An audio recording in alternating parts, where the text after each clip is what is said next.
bụ nnọọ ihe inye Chineke nna ekele na ndị mmadụ ikwupụta n'obi ha na mmemme elimozu Lady Pratricia Chika Ugochukwu na St. Mary's Parish Alọ na kansụl Idemili South. Ya bụ mmemme elimozu ka eji achamasị wee malite nke onye nọ n'isi ya bụ onye jibokwa bishọp Nnewi Candidacies Most Reverend Hilary Okeke.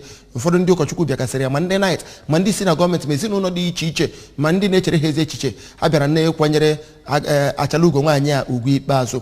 Lady Ugochukwu bụ Ogo Chief Medical Director Chukwuemeka Odumegwu Ojukwu University Hospital Amaku Ọka bụ Dr. Joe Akabike. Ọ gbara afọ 81 wee la mmụọ mana Amaka Chibuzo Okoye gara ya bụ mmemme elimozu wetara anyị akụkọ.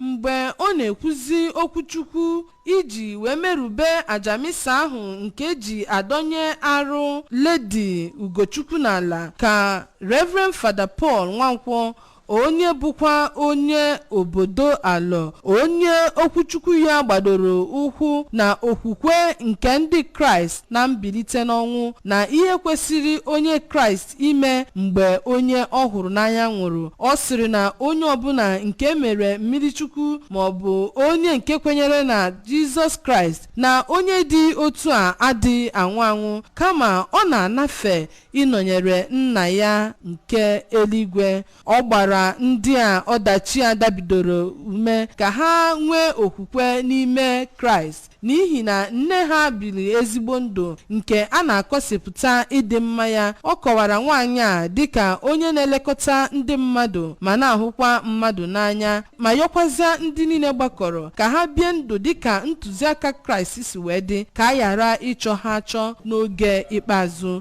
Mgbe ọ na-ekwuzi okwu ka a gbasara ajamisa ka nwa nwoke ya bụ nwaanyị nwụrụ anwụ bụ Maazị Mezie Ugochukwu gara n'iru si na nrapụ nne ha rapụrụ bụrụ ha nnukwu oke ihe ịma aka n'iru ma sịkwazịa na ya nwere okwukwe na ụbọchị mbilite n'ọnwụ na nne ha ga-eso bụrụ ndị ga-ebilite.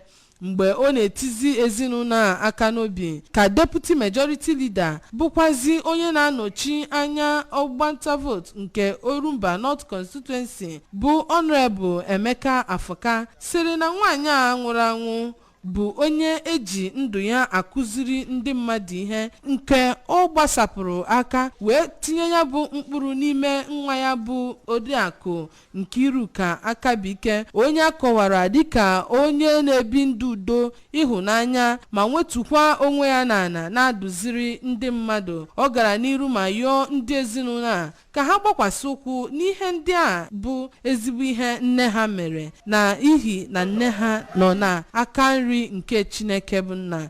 N'otu aka ahụ ka onye Chief Medical Director Chukwuemeka Odumegwu Ojukwu University Teaching Hospital Amaku Ọka bụ Dr. Akabike onye nke kọwara ka ya na nwaanyị a si wee nweta mkparịta n'ihi na ọ bụ ya bụ ọgọ ya nwoke nke mbụ ma sịkwazịa na nwaanyị a kụziri ha ka esi enwe obi umeala ma na-anabata mmadụ ma na-enyekwere ndị ụwa na-atụ n'ọnụ aka. Mgbe ọ na-etizi ezinụlọ aka n'obi n'aha ndị Noble Ladies nke dị na Sokoto Commandery ka Lady Faith Oke gara n'iru ma kọwaa nwaanyị a dịka nwaanyị ji ekpere wee kwara ngwaọrụ. Ọ sị na ọ na-akụziri ha ihe gbasara alụmdi na nwunye ma gwazie ha ka esi eji ekpere efiri isi. Lady Pratricia rapụrụ di ya bụ Sir Sylvester Ugochukwu ụmụ ya ndị ọgọ ya nwoke na ndị ọgọ ya nwaanyị na imerime ndị dị iche iche ebe ini ozu mmọnwụ dị iche iche na egwu dị iche iche bụ ihe pụtara ihe na ya bụ ajamisa achụrụ. Abụ m Amaka Chibuzo Okoye maka akụkọ ụwa ABS.